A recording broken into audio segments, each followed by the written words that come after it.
Vous êtes dirigeante ou dirigeant de TPE? Vous êtes intéressé par les enjeux et les défis des très petites entreprises? Vous souhaitez qu'on parle plus et mieux de ce que vous vivez au quotidien? Sortez de l'anonymat.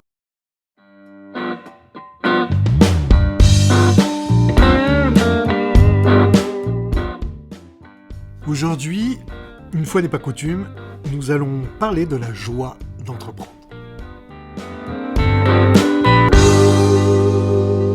Vous écoutez les podcasts Ma vie de patron, la chaîne des dirigeants de petites entreprises. Vous avez un projet de start-up innovante?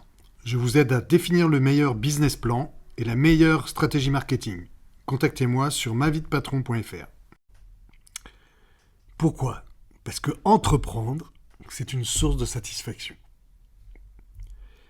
Pour beaucoup d'entre nous, dirigeantes ou dirigeants de TPE, probablement aussi des grandes entreprises, on ne va pas les exclure non plus, mais entreprendre plus pour les TPE, je pense, parce qu'on est plus proche de l'objet de notre entreprise.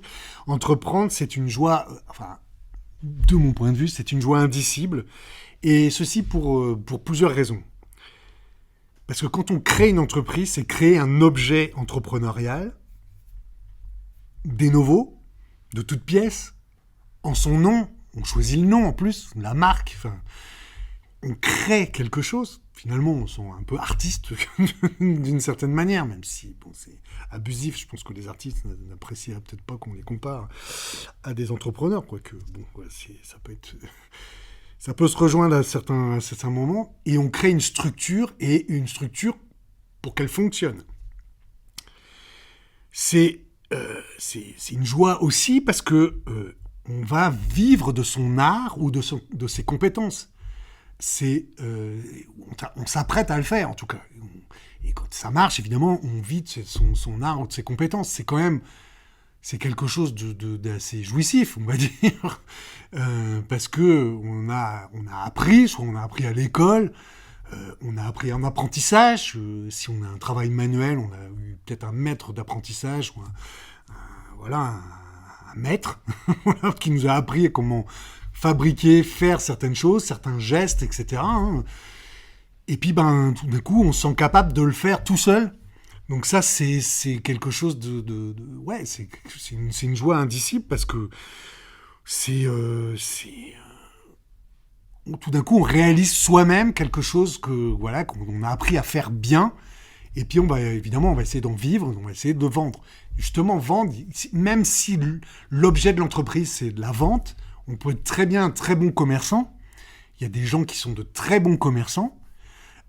Et c'est souvent des gens qui ont une certaine joie de vivre, d'ailleurs. J'ai souvent constaté dans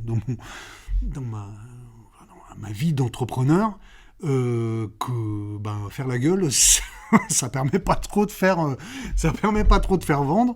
Et donc, les gens qui sont commerçants sont des gens qui ont une certaine joie de vivre, qui sont communicatifs. Et donc, même si l'objet de l'entreprise, c'est la vente, on peut très bien avoir des entreprises qui sont juste des points de vente, d'objets ou voilà.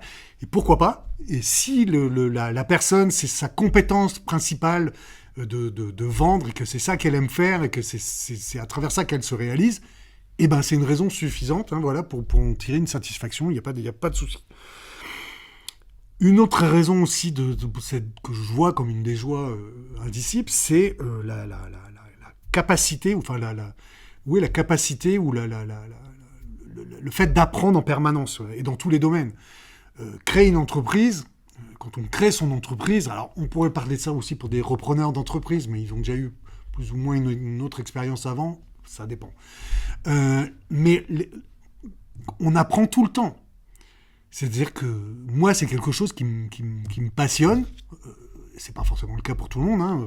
Il y a des gens qui aiment bien rester dans leur zone de confort et ne pas bouger. Mais moi, apprendre tout le temps des nouvelles techniques, des nouvelles façons de faire, et même en matière... Moi, j'avais un savoir-faire propre au départ, qui n'était pas le savoir-faire de l'entreprise après.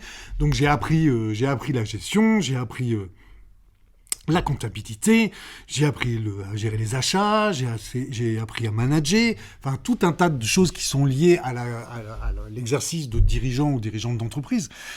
Mais ça, c'est quelque chose je trouve ça tellement intéressant comme démarche.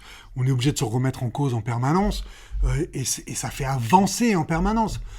Il y a peut-être des petits moments où on se repose un peu sur ses lauriers, et en général, il ne faut pas que ça dure trop longtemps, parce que l'entreprise, justement, en pâtit.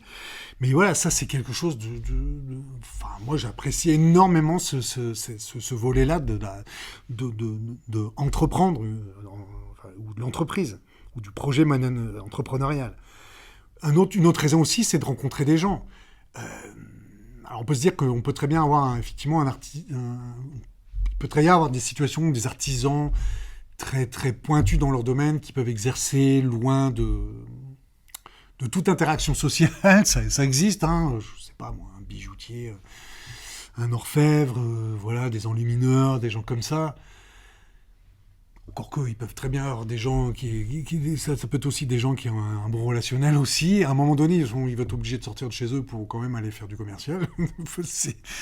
De toute façon, donc, moi, je pense que, en tout cas, moi, une des raisons qui me donne de la satisfaction dans le fait de gérer une entreprise, c'est la rencontre de gens, de rencontrer du monde, des gens différents, qui exercent d'autres métiers, qui exercent d'autres activités, qui dans d'autres régions, dans d'autres pays. Ça, c'est tellement intéressant de relativiser, de voir comment ça se passe ailleurs.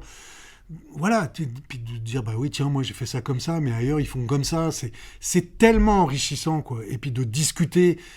J'ai dû parler dans d'autres podcasts aussi de l'importance d'appartenir à des réseaux. C'est bah oui, on rencontre d'autres gens, on échange avec d'autres gens dans des réseaux d'entreprises, d'entrepreneurs, parce que sur des problématiques communes, néanmoins, voilà, on sait qu'on est confronté aux mêmes choses, au même contexte économique, aux mêmes difficultés de gestion, de comptabilité, de management, peu importe, enfin, tout ce dont j'ai évoqué pour lequel on doit apprendre aussi. Et donc, si on n'aime pas les gens, on ne peut pas exercer le métier d'entrepreneur. Ça, c'est incompatible. Et puis, ce qui est intéressant aussi, ce qui donne de la satisfaction, c'est que moi, c'est toujours d'essayer d'améliorer ses process, améliorer ses produits, améliorer ses services, être exigeant. On a dû faire un podcast sur l'exigence, le devoir d'exigence. Mais c'est tellement important. Si vous n'avez pas ça, mais ça procure de la satisfaction, parce que quand vous arrivez à un but, vous avez un objectif, vous arrivez à atteindre à peu près cet objectif, vous atteignez cet objectif, c'est quand même c'est satisfaisant, vous progressez. Donc ça, c'est une source de satisfaction. Et puis évidemment, développer son entreprise, c'est-à-dire que si ça marche, si ça fonctionne, et que vous la pérennisez, bah oui, c'est une source de satisfaction, forcément, quoi. Voilà. Et évidemment, ça vous rend un peu plus serein sur la suite, mais c'est quand même une grande joie. Donc oui, je pense qu'entreprendre, c'est une source de joie.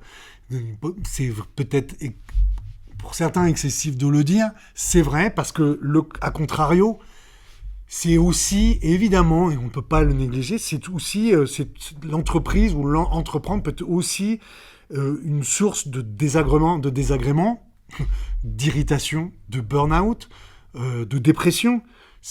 Évidemment, hein, ça va avec. C'est comme toute chose, hein, comme dans les